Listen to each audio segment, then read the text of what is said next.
In this module, we'll automate Word 2007 tasks by creating a macro. And a macro, put very simply, is just a saved set of commands, whether those be typed commands or typed text or things that you normally do with clicks of the mouse. So if you commonly do the same task over and over again. In this case, we'll just use it to add some closing salutations to a letter and then maybe save that letter or save it as an XPS or PDF. All those things can be saved and bundled up in one little element called a macro. So to make a macro, we first need to click on the Developer tab, which we don't have by default. What we need to do first is use the Word options to make sure that Developer tab is available in the ribbon, and that should be on your popular grouping of Word options there. So go ahead and give that a click and then click on OK, and now indeed to the right hand side we have the Developer tab of the ribbon available.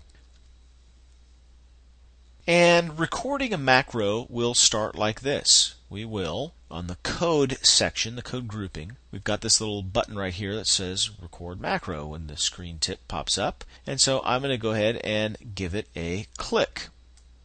Now a record macro dialog box comes up and we'll assign the macro to either a button or a keyboard. So we can assign it to a button that's in our ribbon or a keyboard shortcut. In this case, I'm going to choose keyboard. And what I'm going to do here now is press a shortcut key. And what I'll do here is use Control S. Now, I won't want to use this because that's already assigned to something, essentially a macro itself, file, save. So I don't want to do this. I want to use a new shortcut key. How about Control W? Control W.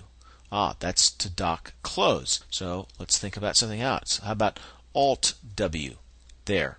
Currently assigned to unassigned. Save changes in. It'll be part of a template, a macro enabled template. Remember our file extensions from earlier. And then we can assign it and then close.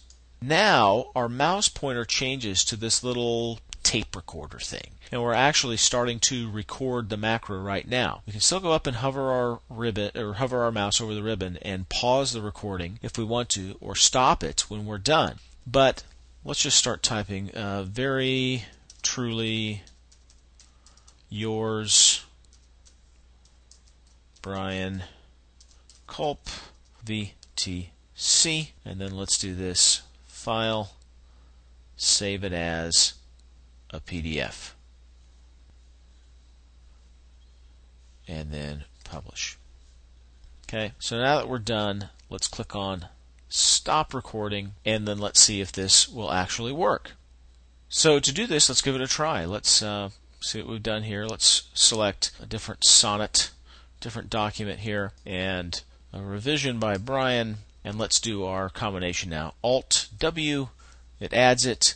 I think you saw the save function go. It happens in the background now, but what we should see now, if I go to my Windows Explorer, there it is, and that's the document that was just created by the save action. Now you probably wouldn't want to do something like I just did where you record a macro that saves a save action, because you'll keep overwriting the same thing over and over again as you see it open up.